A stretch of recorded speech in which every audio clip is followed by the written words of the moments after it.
Hey guys, welcome back to day 10 of Ethony's hashtag 31 days of tarot.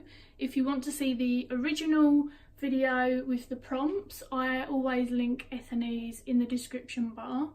Today is tarot decks that I want to work more with in 2019. This was an interesting one because the caveat for me is that I genuinely work with all of my decks, if not for the whole year, for a season or a quarter of the year. There's probably only one or two decks that may go a whole year unused, and that really is because one's a meditation deck that stays in my business room, and the other one is the Rider-Waite-Smith Centennial, which I only use for some study purposes, or I might get it out in my Tarot del Fuego series, but the rest of them do get use. So I was thinking about some that I particularly maybe want to dive into in a specific capacity or more of a study, and hopefully look at it from that avenue, or maybe even decks that I haven't had for very long. So I've picked a bit of a selection. I'm not going to talk about any of them for too long. As you can see, I've already got the Starchild Tarot out. I'm not going to go through the deck again because you've already seen it in one of my other videos. And one of my friends gifted me the Work Your Light Oracle for Christmas, and I will show you it. So here is the Oracle. This is an interesting one because it's probably going to sound really counterproductive that I wanted it, because there are some beliefs sort of tied very, very strongly to this deck that I don't actually subscribe to.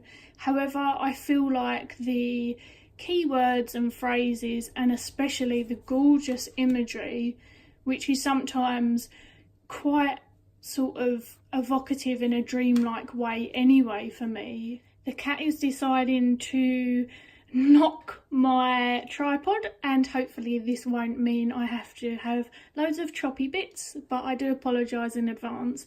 Yeah, it's quite dreamy and meditative for me, and I felt that I could use it anyway.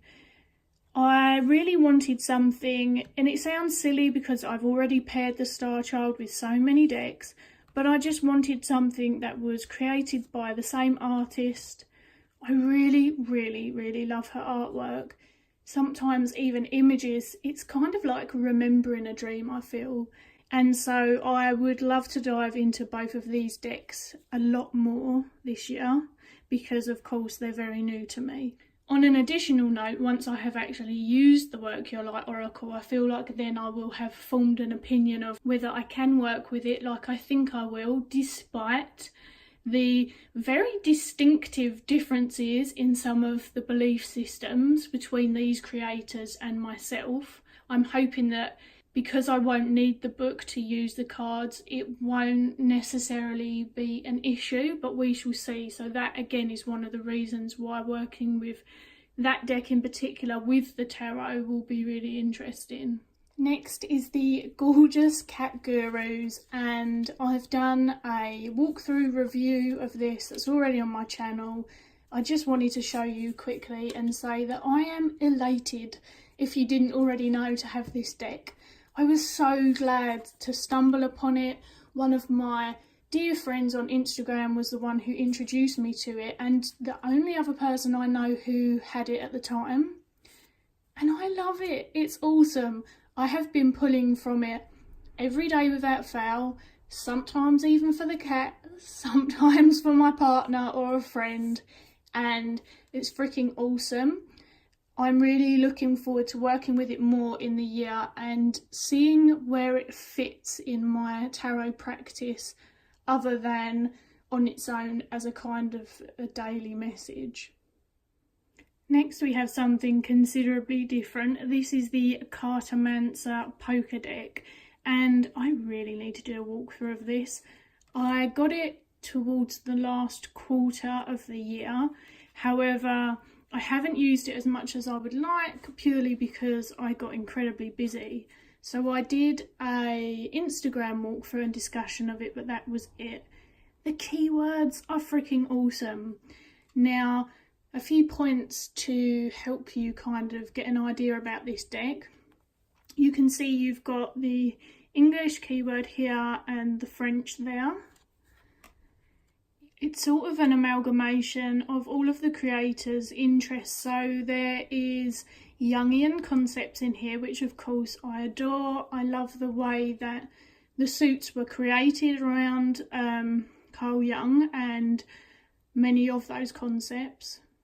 Also, they said they were inspired by French Cartomancy, illustrated tarot. I believe they specifically mention in the guidebook the Visconti and the Rider-Waite-Smith.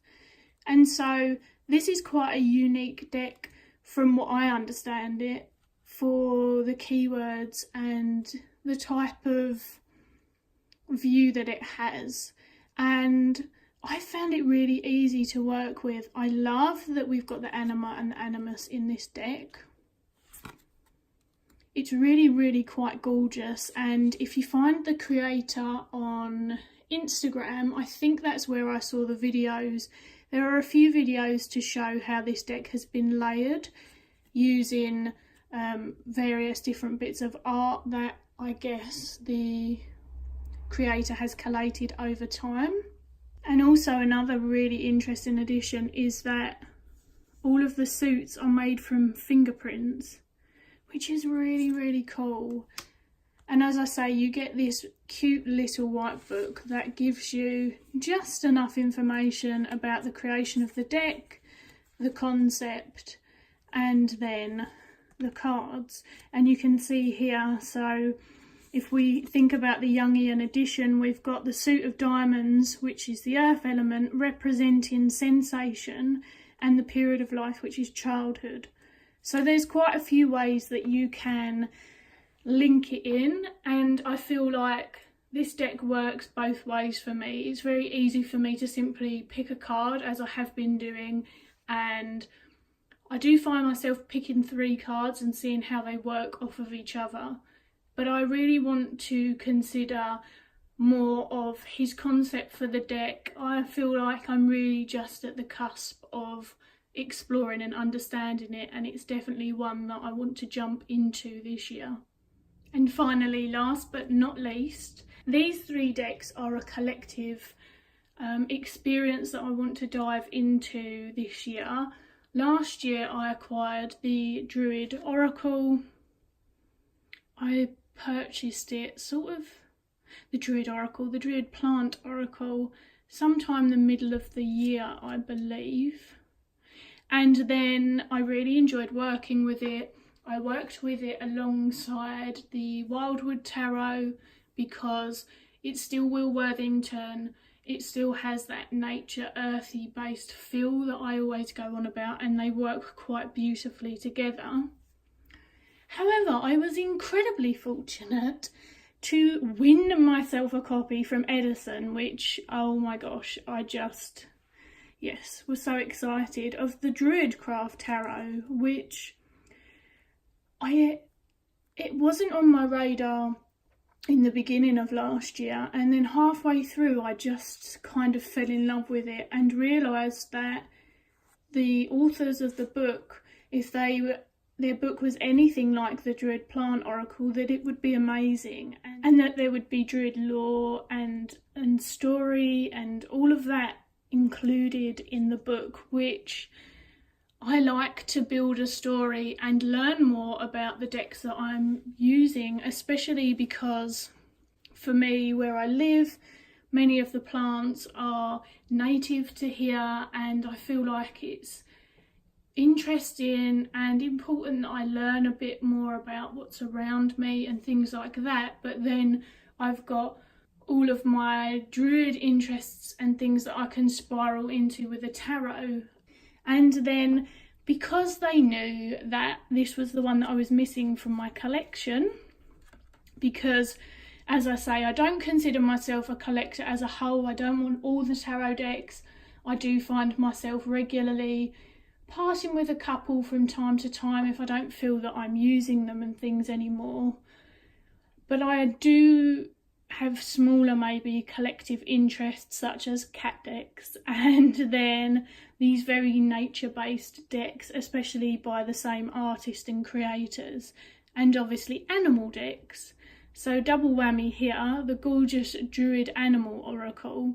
One of my lovely friends gifted it to me, and they knew that I particularly wanted the larger book because the larger book has more information in it. And so I now have the opportunity to use these 3 decks together and fully immerse myself in all of the juicy information and the myth and the healing and the history and all of those lovely aspects that these decks bring with their freaking awesome books. I feel like I'm going to do a lot of reading this year and a lot of highlighting and note-taking. But they were the ones that I definitely knew as a collective that I would be jumping into these more this year, knowing how much I enjoyed jumping into the Wildwood last year. Thank you for listening to me ramble. This video is going to be much shorter than it would have been for me because the cat legit was a nightmare and rocked my camera to the point I had to move her to her bed. I will show you the culprit because, you know, at least then you can laugh about why this particular day was maybe a little choppier and heavily edited in comparison to any other days. But thanks again, peeps, and I will catch you again soon. And here she is. Having a clean up. I put her in her bed above my workstation. So there's the culprit. Hopefully that makes you feel a little bit more understanding. See you again tomorrow.